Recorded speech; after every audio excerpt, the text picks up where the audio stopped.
بسم اللہ الرحمن الرحیم۔ السلام علیکم ناظرین، پاکستان نے اپنی نیشنل سیکیورٹی پالیسی میں یہ بات تو واضح کر دی ہے کہ ہم تمام ہمسایہ ممالک کے ساتھ دوستی کرنا چاہتے ہیں، ہم کسی کی جنگ کا حصہ نہیں بننا چاہتے، ہم بھارت کے ساتھ بھی امن چاہتے ہیں۔ لیکن اس کا یہ مطلب نہیں ہے کہ بھارت اپنا یہی رویہ رکھے گا، وہ کشمیر پر بات نہیں کرے گا، وہ پاکستان پر الزامات لگانے کی کوشش کرے گا، وہ پاکستان کے خلاف سازشیں کرتا رہے گا اور ہم خاموش بیٹھے رہیں گے۔ ایک طرف پاکستان نے نیشنل سیکیورٹی پالیسی لانچ کر دی ہے اور ساتھ ہی پاکستان نے بھارت کو خطرناک نتائج کی دھمکی دی ہے۔ اس حوالے سے خبر آپ کے سامنے رکھیں گے اور پھر ہم آپ کو وزیر اعظم عمران خان کی سپیچ بتائیں گے جو انہوں نے نیشنل سیکیورٹی پالیسی کی لانچنگ سیریمنی میں کی ہے۔ تو ڈیٹیلز میں جاتے ہیں، اس سے پہلے اگر ابھی تک آپ نے ہمارا چینل سچ ٹی وی سبسکرائب نہیں کیا تو اسے ابھی سبسکرائب کریں اور بیل آئیکن پر کلک کریں تاکہ ہماری آنے والی ویڈیوز آپ کو وقت پر ملتی رہیں۔ Pakistan alerts world on possible Indian false flag operation. Pakistan نے پوری دنیا کو خبردار کر دیا ہے کہ دیکھیں، ہم اپنی نیشنل سیکیورٹی پالیسی بنا رہے ہیں کہ ہم امن چاہتے ہیں اور بھارت ہمارے خلاف ایک بار پھر ایک فالس فلیگ آپریشن کرنا چاہتا ہے۔ اور یہ بات کوئی عام شخص نہیں کر رہا یا کوئی وزیر بھی نہیں کر رہا کہ چلو فواد چودھری نے چلتے پھرتے یہ بات کہہ دی، یہ دفتر خارجہ کے سپوکس پرسن عاصم افتخار کہہ رہے ہیں۔ انہوں نے کہا کہ مودی سرکار الیکشن جیتنے کے لیے پاکستان کے خلاف ایک بار پھر فالس فلیگ آپریشن کی تیاری کر رہی ہے اور ہم نے اپنے دوستوں کو بھی بتا دیا ہے اور تمام اہم ممالک کو بتا دیا ہے کہ دیکھو، بھارت یہ سب کچھ کرنے والا ہے اور اگر اس نے کیا تو پھر ہم جو کریں گے ہمیں روکنے کی کوشش نہ کرنا۔ اس بار جواب 27 فروری سے بھی زیادہ تگڑا ملے گا۔ دفتر خارجہ کے ترجمان عاصم افتخار نے کہا کہ بھارتی آرمی چیف نے اپنی تقریر میں دنیا کی توجہ بھارت کے اسٹیٹ سپانسر ٹیررزم سے ہٹانے کی کوشش کی ہے، بھارت جو ہیومن رائٹس کی خلاف ورزیاں کرتا ہے اس سے ہٹانے کی کوشش کی ہے، اور بھارت نے جو کشمیر پر غیر قانونی قبضہ کیا ہوا ہے اس سے ہٹانے کی کوشش کی ہے۔ عاصم افتخار نے کہا کہ یونائٹڈ نیشنز کو چاہیے کہ وہ کشمیریوں کو ان کا حق دلائے، اپنا وعدہ پورا کرے۔ بھارت کشمیر میں انسانی حقوق کی دھجیاں اڑا رہا ہے اور ہم اس پر خاموش نہیں بیٹھے رہیں گے۔ تو وہ لوگ جو کہہ رہے تھے کہ نیشنل سیکیورٹی پالیسی آنے سے پاکستان نے کشمیر کا سودا کر لیا ہے یا پاکستان بھارت کے سامنے جھک گیا ہے، ایسا بالکل بھی نہیں ہے۔ نیشنل سیکیورٹی پالیسی میں صاف واضح ہے کہ کشمیر کا پرامن حل سب سے زیادہ ضروری ہے اور ہم بھارت کے ساتھ امن چاہتے ہیں، وہ تو ہم چاہتے ہیں۔ ہم بھارت کے ساتھ دشمنی نہیں کرنا چاہتے تو ہم نہیں کرنا چاہتے۔ ہماری پہلی پریفرنس اپنی معیشت کو بحال کرنا ہے، اپنے پیروں پر کھڑا ہونا ہے، پاکستانیوں کی جان کی سیکیورٹی رکھنا ہے، لیکن اس کا یہ مطلب بالکل بھی نہیں ہے کہ ہم کشمیر کا معاملہ بھول گئے ہیں۔ اب آپ کو بتاتے ہیں کہ نیشنل سیکیورٹی پالیسی کی لانچنگ سیریمنی میں عمران خان صاحب نے کیا تقریر کی۔ بسم اللہ الرحمن الرحیم۔ ایاک نعبد و ایاک نستعین۔ Speaker national assembly, federal ministers, service chiefs, خواتین و حضرات، ممبرز آف ڈپلومیٹک کمیونٹی، سب سے پہلے معید میں آپ کو اور نیشنل سیکیورٹی ڈویژن کو خراج تحسین پیش کرتا ہوں کہ آپ نے بڑی محنت کر کے ایک کنسنسس ڈاکیومنٹ ڈیولپ کی اور آپ نے نیشنل سیکیورٹی کو صحیح معنی میں ڈیفائن، کیونکہ ہماری جو پاکستان کی ایولیوشن ہوئی وہ ایک بڑی انسیکیور انوائرمنٹ میں ہوئی اور ہماری جو نیشنل سیکیورٹی تھی وہ ون ڈائمینشنل ہو گئی، اور انڈرسٹینڈبلی کیونکہ ہمارا ایک نیبر جو 7 گنا زیادہ بڑا تھا، تو اس میں جو یہ انسیکیورٹی آئی پہلے سے ہی، جو 1948 میں پہلی ان کے ساتھ کانفلکٹ ہوئی اور اس کے بعد 65 میں، تو وہ جو سارا ہمارا مائنڈ سیٹ تھا وہ صرف ون ڈائمینشنل تھا کہ ہمیں ملٹری سیکیورٹی کی ضرورت ہے۔ اور یہاں میں آج ضرور اپنی سیکیورٹی فورسز کو خراج تحسین پیش کروں گا کہ اس کے باوجود کہ ہماری بڑی تھریٹ تھی اور بڑا ملک تھا ان کا، جس طرح انہوں نے ہمیں سیکیور رکھا، اور یہ جو ابھی ریسنٹلی بھی یہ جو وار آن ٹیرر ہوئی، اس کے اندر جو قربانیاں ہماری فورسز کی تھیں اور جس طرح انہوں نے پاکستان کو سیکیور کیا، آپ کو صرف مسلمان دنیا میں دیکھنا چاہیے کہ کس طرح کی آج بھی کس طرح کے ان کی تباہی ہوئی جو وہ سیکیور نہیں کر سکی ان کی سیکیورٹی فورسز اپنے ملک کو. اور آپ اوپر سے لیبیا سے شروع ہو، صومالیہ، سیریا، افغانستان، بوسنیا سے شروع ہوا تھا 90s میں. ہم آج بڑے خوش قسمت ہیں کہ ہمارے پاس ڈسپلنڈ اور ویل ٹرینڈ سیکیورٹی فورسز تھی جنہوں نے ہمیں سیکیور کیا. لیکن آج معید آپ نے جو محنت کی، ساری قوم کا کنسنسس بنا کے ایک قوم کا آپ نے قبلہ درست کیا، ڈائریکشن دی ہے کہ سیکیورٹی کی بڑی ڈائمینشنز ہیں. اور اگر صرف ون ڈائمینشنل ہو تو ہمارے سامنے سوویت یونین کا ایک مثال ہے کہ دنیا کی سب سے تکڑی فورسز بھی ایک سوویت یونین کو اکٹھا نہ رکھ سکے. تو یہ جو آپ نے ایک آل انکمپسنگ ملٹی ڈائمینشنل جو سیکیورٹی پالیسی دی ہے، یہ میں اب ہماری ساری کوشش ہے کہ جو ہماری ساری گورنمنٹ ہے، پبلک ہے، وہ سب ایک ڈائریکشن میں جائے. اکانومی، اگر آپ کی اکانومی صحیح نہیں ہے تو آپ اپنے آپ کو سیکیور دیر تک کر ہی نہیں سکتے. اگر آپ کی اکانومی کی یہ حالات ہیں کہ ہر تھوڑی دیر کے بعد آپ کو IMF کے پاس جانا پڑتا ہے، تو اس کا مطلب آپ کی سیکیورٹی متاثر ہوگی. اور اس کی وجہ کیا ہے کہ کبھی بھی ایک کوآرڈینیٹڈ نیشنل سیکیورٹی کا ہمارا کانسیپٹ نہیں آیا. اور اکانومی کے اندر بھی کبھی بھی یہ سمجھ نہیں آئی کہ ہم نے اپنے آپ کو اکنامکلی سیکیور کرنا کیسے. گروتھ ریٹ ہماری اوپر جاتی تھی، کرنٹ اکاؤنٹ ڈیفیسٹ ہو جاتا تھا. کرنٹ اکاؤنٹ ڈیفیسٹ ہوتا تھا، روپے پہ پریشر پڑ جاتا تھا. روپے جب نیچے جاتا تھا IMF کے پاس جانا پڑ جاتا. اور جب بھی آپ IMF کے پاس جاتے ہیں، IMF کے پاس اس لیے جاتے ہیں کہ آپ مجبور ہیں to go to the bank for the last resort. جو آخر میں آپ کی مدد کرنے والا ہے وہ IMF رہ جاتا ہے، جو سب سے سستے قرضے دیتا ہے آپ کو. تو آپ کی مجبوری ہو جاتی ہے. لیکن ان کی آپ کو شرائط ماننی پڑتی ہے. شرائط مانگتے ان کی جو مانتے ہیں تو پھر آپ کا کہیں نہ کہیں آپ کی سیکیورٹی کمپرومائز ہوتی ہے. سیکیورٹی ناٹ نیسسریلی آپ کی جو سیکیورٹی فورسز ہیں، سیکیورٹی میننگ کہ آپ کے لوگوں کے اوپر آپ کو بوجھ ڈالنا پڑتا ہے. اور جو آپ کی سب سے بڑی سیکیورٹی ہوتی ہے جب آپ کی عوام آپ کے ساتھ کھڑی ہو جاتی ہے، وہ ایکچوئلس آپ کی سیکیورٹی ہے. جب آپ کی عوام سٹیک ہولڈرز بن جاتی ہے ایک ملک کو بچانے کے لیے. تو اس لیے یہ جو کانسیپٹ اب آپ نے دیا ہے انکلوسیو گروتھ کا، کہ ہم جب تک ایک قوم بحیثیت قوم ڈیولپ نہیں ہوں گے، ہم اگر ایک ہی سیکشن ڈیولپ ہو جائے گا یا کانسیپٹ امیر ہو جائے اور عام لوگوں کی زندگیوں میں فرق نہ پڑے، وہ قوم ہمیشہ انسیکیور رہے گی. سیکیورٹی تب ہوتی ہے جب ایک انکلوسیو ڈیولپمنٹ، سب سمجھتے ہیں کہ ہم اس قوم کا حصہ ہیں.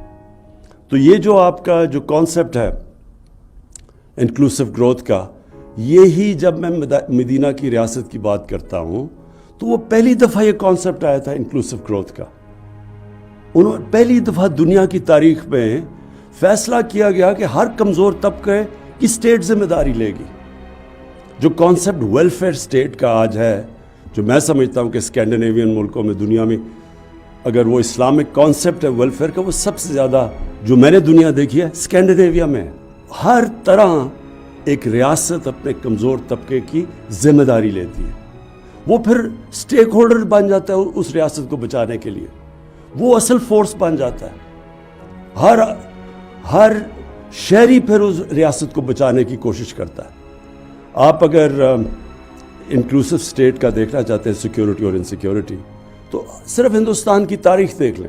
جب بھی وہ اوپر افغانستان سے وہ نکلتے تھے تو وہ سیدھے جا کے پانی پات پہ لڑائی ہوتی تھی، اور کوئی راستے میں ریزسٹنس نہیں ہوتی تھی.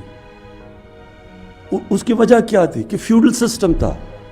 فیوڈل سسٹم کا کیا مطلب ہے کہ اوپر جو بیٹھا ہوا ہے وہ اس کے پاس ساری طاقت ہے، وہ قانون سے اوپر ہے، وہ جو پیسہ سارا اوپر ہے اور جو نچلا طبقہ ہے اس کا کوئی سٹیک نہیں ہے، تو وہ جو مرضی اوپر آ جائے اس کو فرق ہی نہیں پڑتا تھا اس کی زندگی کو. لیکن جب یہ جو سارا قبائلی علاقہ افغانستان، یہ کیوں فرق تھا؟ کیونکہ ان کا ایک ڈیموکریٹک کلچر تھا. ان کی جو جرگہ سسٹم تھا وہ ایک ڈیموکریسی بھی تھی، اور وہ پھر وہ انصاف بھی دیتی تھی لوگوں کو. تو وہ پھر اپنی آزادی کو ویلیو کرتے تھے، پھر ریزسٹ کرتے تھے کسی کو جو ان کی آزادی لے. لیکن جب آپ کی آزادی نہیں ہے تو جو مرضی اوپر آ جائے. تو جو انکلوسیو گروتھ پاکستان میں کانسیپٹ ہم لے کے آئے ہیں ریاست مدینہ کا، مقصد یہ ہے کہ ہم اپنے سب سے پہلے لوگوں کو جو سب سے ونربل طبقہ ہے اس کی زندگی کو سیکیور کریں. اور مجھے سب سے زیادہ خوشی ہوئی کہ میں نے فائنلی کنونس کر لیا جتنے صوبے ہمارے نیچے تھے کہ ہم ہر خاندان کو سیکیور کریں ہیلتھ انشورنس دے کے. یونیورسل ہیلتھ انشورنس آج یہ ڈیولپ ممالک کے اندر بھی یونیورسل ہیلتھ انشورنس نہیں دیتے. اگر وہ انشور اپنے آپ کو کرتے ہیں تو پریمیم دیتے ہیں. یہاں ہم نے اتنی بڑا قدم اٹھایا ہے کہ ہر خاندان کو ہم نے ہیلتھ انشورنس دے دی 10 لاکھ کی اپنے صوبوں کے اندر جدھر ہماری گورنمنٹس ہے. بلکہ سوائے سندھ کے سارے صوبوں کے اندر اس وقت ہیلتھ انشورنس کا سلسلہ چل چکا ہے، اور انشاءاللہ مارچ تک ہر خاندان کے پاس ہیلتھ انشورنس ہوگی. جو احساس کے سب سے بڑے ہم نے پروگرامز کیے ہیں آج تک. سب سے زیادہ پیسہ احساس میں قرضے دیے ہیں، غریب گھرانوں کے لیے ہنر کے لیے پیسے دیے ہیں، ان کو سٹائپنڈز دیے ہیں. اب یہ جو احساس راشن ہے یہ دیا ہے. اب یہ جو گھروں کا پہلی دفعہ پاکستان میں جو تنخواہ دار طبقہ ہے، جو نچلا طبقہ ہے، وہ اپنا گھر لے سکتا ہے، خرید سکتا ہے، کرایہ دیتا ہے، وہ قسطیں دے کے. اب وہ کانسیپٹ پہلی دفعہ پاکستان میں شروع کر دیا ہم نے. بڑی مشکل سے سارا اس کو اس طرف لے کے آئے. یعنی جو بینکنگ سسٹم تھا وہ قرضے نہیں دیتا تھا عام لوگوں کو، تنخواہ دار کو. ہمارے میں پاکستان میں 0.2% مورگیج فائنینسنگ تھی. انڈیا کے اندر بھی 10% ہے. یورپ امریکہ میں 80% سے اوپر ہے، 30% ہے. پاکستان میں 0.2% تھی. یعنی کیش ہے تو گھر بناؤ. تو یہ جو پہلی دفعہ شروع ہوا ہے اور ماشاءاللہ بڑی تیزی سے ٹیک آف کر رہا ہے، بینکس پوری شرکت کر رہے ہیں، ان کو ہم نے انسینٹیوائز کیا، تو پھر اپنا گھر بھی ہوگا. پھر ایجوکیشن سسٹم، معاہدہ آپ نے ابھی بات کی. دیکھیں ایجوکیشن سسٹم وہی ایک قوم بناتا ہے. ہمارا ایجوکیشن سسٹم میں جو کلونیل ایجوکیشن سسٹم تھا، انگلش میڈیم، وہ تو تھوڑے سے لوگوں کو انہوں نے بنایا تھا جن کے ذریعے انہوں نے ساری ہندوستان کے اوپر حکومت کی تھی. ہم سنتھسائز کرتے، ایک نیشنل کریکولم بناتے. 3 ٹیئر سسٹم آ گیا، ایک انگلش میڈیم، پھر اردو میڈیم اور پھر دینی مدرسے. 3 پیرل سسٹم چلنے شروع ہو گئے پاکستان میں. اس کے بڑے کانسیکوینسز ہیں سوسائٹی میں. کبھی بھی سوسائٹی کے اندر اس طرح کی آپ 3 ٹیئر سسٹم نہیں کرتے. اور اس کے اندر بھی کلاس آ گئی. سب سے پیسے والے اوپر، اس کے بعد نچلے، اور پھر جو سب سے ڈپرائیوڈ قیدوا تھے وہ تیسرے ٹیئر میں چلے گئے. کانسیکوینسز ہیں. 25-26 لاکھ بچے دینی مدرسے میں، کوئی 3.25 کروڑ بچے اس میں اردو میڈیم میں، اور 8 لاکھ بچے انگلش میڈیم میں. تو یہ سسٹم ایک تو اس بالکل ناانصافی کے اوپر بلٹ ہے. ہم ایجوکیشن اپارٹھائڈ پیدا کر رہے ہیں، پھر 3 ڈفرینٹ کلچر بنا رہے ہیں. قومیت کیسے آئے، ایک ملک ایک طرف کیسے جائے؟ تو پہلی دفعہ اور بڑی مشکلوں سے ہم نے ایک نیشنل کریکولم کلاس 5 تک لے کے آئے ہیں. اور سلیبس، کور کریکولم سب کے لیے ایک ہی ہے کلاس 5 تک، اور اس کے بعد انشاءاللہ اوپر لے کے جائیں گے. جو چیلنج ہے پاکستان کا وہ ہے رول آف لا. یہ کوئی بھی دنیا کا آپ ملک دیکھ لیں، وہ خوشحال ہو ہی نہیں سکتا رول آف لا کے بغیر. دنیا کی تاریخ اٹھا کے دیکھ لیں. رومنز جب سب سے دنیا کے اوپر ان کا جب ایمپائر تھا تو رومن لاز تھے، باقیوں کو وہ باربیرینز کہتے تھے. جس طرح آج ہم بنانا ریپبلکس کہتے ہیں. بنانا ریپبلک کیا ہے؟ اس لیے تو غریب نہیں ہے کہ ان کی وسائل کی کمی ہے، اس لیے کہ ان کے رول آف لا نہیں ہے. یہ جو رول آف لا ہے، یہ اس کا اگر فرق آپ نے دیکھنا چاہیے نا کہ ایک خوشحال معاشرہ اور ایک معاشرے میں غربت ہے، وہ ایک ہی چیز ہوگی کہ ایک میں رول آف لا نہیں ہوگا. یہ مدینہ کی ریاست میں سب سے پہلے جو رول آف لا آیا تھا وہ نبی صلی اللہ علیہ وسلم لے کے آئے تھے کہ تباہ ہوئی جدھر طاقتور کے لیے قانون اور کمزور کے لیے دوسرا، یعنی کہ جدھر رول آف لا نہیں ہے. اور میری بیٹی بھی اگر جرم کرتی ہے تو سزا ملے گی، کوئی قانون سے اوپر نہیں ہے. یہ کانسیپٹس ہیں. آج آپ کسی بھی پراسپرس معاشرے میں چلے جائیں، سوئٹزرلینڈ ہے، سوئٹزرلینڈ کو کمپیئر کریں اپنے ناردرن ایریاز سے. میں سوئٹزرلینڈ سارا دیکھا ہوا ہے، آسٹریا دیکھا ہوا ہے، کوئی مقابلہ ہی نہیں کر سکتا ہمارے ناردرن ایریاز کا. دگنا سائز ہے ہمارا ناردرن ایریاز کا سوئٹزرلینڈ سے. ان کی صرف ٹورزم سے کوئی $60 ارب ان کی انکم ہے. ہمارا سارا ناردرن ایریا پڑا ہے، ہم نے کبھی اس کو ٹیپ ہی نہیں کیا. کیا وجہ ہے سوئٹزرلینڈ آگے نکل گیا؟ آپ اگر ایک چیز دیکھیں گے وہاں رول آف لا، کوئی قانون سے اوپر نہیں ہے، ادارے مضبوط ہیں. کچھ صرف ٹورزم اور دودھ اور مکھن وغیرہ سے وہ کہاں سے کہاں پہنچ گئے، اور ٹیکنالوجی سے، تعلیم سے. ہمارا اس وقت سٹرگل یہ ہے کہ ہمارے رول آف لا آہستہ آہستہ ایروڈ ہوتا گیا، اور رول آف لا نہ ہونے کی وجہ سے ہمارے کارٹلز بن گئے. اور میں آپ کو یہ مثال دیتا ہوں کہ کارٹلز کا کیا سچویشن ہے. ہر ملک میں ریگولیٹرز ہوتے ہیں. ریگولیٹرز کا کام ہوتا ہے کہ پبلک کے انٹرسٹ کو پروٹیکٹ کرنا. جو بھی ریگولیٹر ہوتا ہے وہ مثلا کمپٹیشن کمیشن ہے، اس کا کام ہے مونوپلیز کو روکنا اور آرٹیفیشلی جو ہورڈنگ کر کے قیمتیں اوپر بڑھا دیتے ہیں، انٹرسٹ پروٹیکٹ کرنا. جس طرح SCCP ہے، جس طرح اسٹیٹ بینک ہے، یہ سب ریگولیٹرز ہیں. میں نے ریگولیٹرز کی میٹنگ بلائی. میں نے ان کو کہا کہ جو جس طرح کا آپ کا کام ہونا چاہیے وہ نہیں ہو رہا، آپ پبلک کا انٹرسٹ نہیں پروٹیکٹ کر رہے. انہوں نے مجھے جو جواب دیا وہ آپ سمجھیں کہ رول آف لا کی کتنی ضرورت ہوتی ہے ملک کو. انہوں نے کہا ہمارے پاس ہمارے اوپر 900 کیسز ہیں، 900 اسٹے آرڈرز ہیں. یعنی اسٹے آرڈر کیا ہے کہ ریگولیٹر کو اپنا کام کرنے سے روک دیا کارٹلز نے. اور کتنا پیسہ عوام کا جو وہ اسٹے آرڈرز کی وجہ سے رکا ہوا ہے، 250 ارب روپیہ.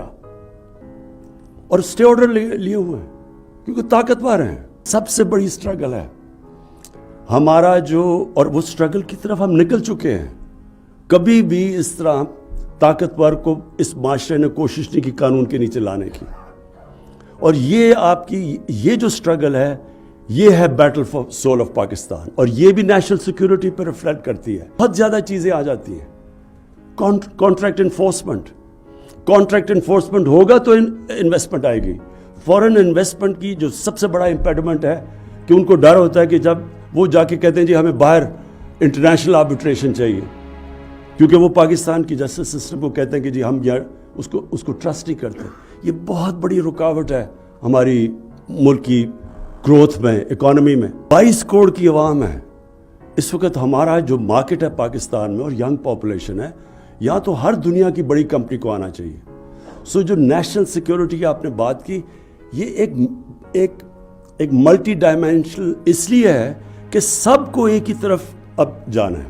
اب میں ایکسپورٹس کی بات کرتا ہوں. پاکستان کی ایکسپورٹس پچھلے 5 سال جو ہمارے آنے سے پہلے وہ اسٹیگنیٹ کر گئی. اب اگر آپ کی ایکسپورٹس ہی نہیں بڑھ رہی، ملک میں ویلتھ کریشن کیسے ہو سکتی ہے؟ ترقی کیسے کر سکتا ہے؟ کہ جب آپ باہر سے چیزیں زیادہ خرید رہے ہیں اور بیچ کم رہے ہیں تو کوئی ملک بھی آگے نہیں جا سکتا.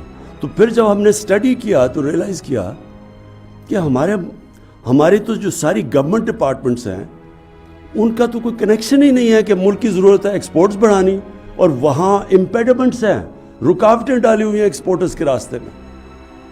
اور رکاوٹیں نہیں، جو فورن انویسٹر آئے اس کے راستے میں رکاوٹیں ڈالی ہوئی ہیں. جب تک اب ہم کیا کر رہے ہیں، ہم نے پورا اب ساری ڈپارٹمنٹس کو الائن کر رہے ہیں کی طرف کہ کس طرح ہمارے ملک میں ڈالرز آ سکتے ہیں.